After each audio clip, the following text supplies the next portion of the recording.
Première question, un peu inattendue, justifier les charges associées aux atomes O et N.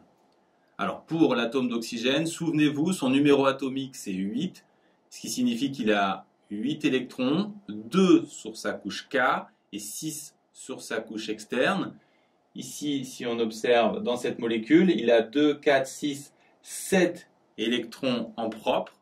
Il devrait en avoir 6, il en a un en trop, il est donc chargé négativement. Pour l'atome N, même principe, numéro atomique 7, 2 électrons sur sa couche K, 5 sur sa couche externe. En propre, il en a 3 associés aux atomes hydrogène ici, plus un 4. Il en a 4, il devrait en avoir 5, il est donc chargé positivement. Maintenant, la question classique de ce chapitre, indiquer par des flèches les étapes de la réaction.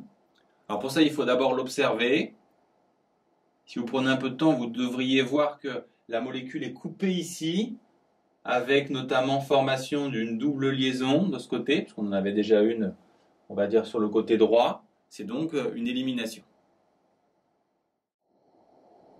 Maintenant, comment expliquer cette coupure? On pourrait se dire, quelque part, cette liaison, elle est juste rabattue comme ça pour donner cette molécule, mais naturellement, les électrons de cette liaison ne peuvent pas se rapprocher de cet atome d'oxygène qui est plutôt négatif. Rappelez-vous, il faut partir d'un site donneur. En fait, on va partir d'ici. Les électrons ici vont se rabattre vers le carbone pour former une double liaison. On aura alors un carbone qui a 1, 2, 3, 4, 5 liaisons. Il sera instable. Et une des liaisons va se rabattre sur l'oxygène pour former cette molécule. Tout ça est un peu subtil. On peut remarquer que, par contre, la première flèche va clairement d'un site donneur négatif à un site accepteur. La deuxième, par contre, s'explique plutôt par le fait qu'un carbone ne peut pas avoir 5 liaisons pour respecter la règle de l'octet, et c'est pour ça que cette liaison, elle est récupérée par l'atome d'oxygène. Même question ici, on se concentre sur la question difficile du chapitre. Placer les flèches qui expliquent le mécanisme réactionnel. Alors, si on observe les réactifs et le produit, on voit qu'en quelque sorte, le H, il est placé sur le haut ici, mais on se rappelle que la flèche doit partir du site donneur pour aller vers le site accepteur. Le site donneur, c'est celui-ci, pour 3 raisons. Le haut, il est Funkel, il est électronégatif. Il y a 2 doublets non liants ici, plus une double liaison. Lui, c'est le site donneur, et le site accepteur, il est là. Donc tout simplement, la flèche, elle va de là à là.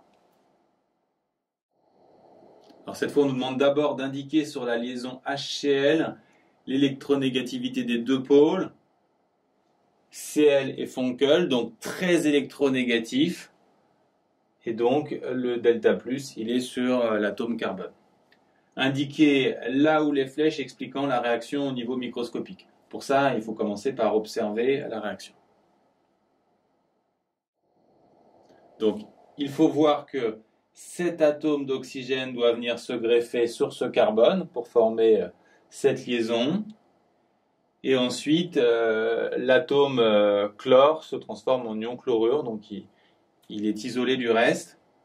Rappelez-vous, les flèches partent des sites donneurs vers les sites accepteurs, donc site donneur négatif ici, site accepteur avec une charge positive, c'est bon.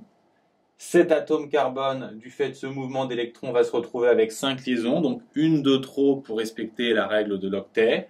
Cette liaison va se rabattre ici pour former l'ion chlorure.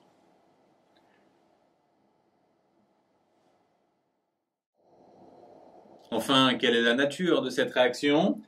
C'est pas évident au premier coup d'œil. Ce qu'il faut comprendre, c'est que l'atome de chlore est remplacé par tout ce bloc qui est retourné ici. Et donc, on a affaire, puisqu'il y a remplacement du groupe caractéristique, on a affaire à une substitution. Nouvelle réaction, quelle est sa nature?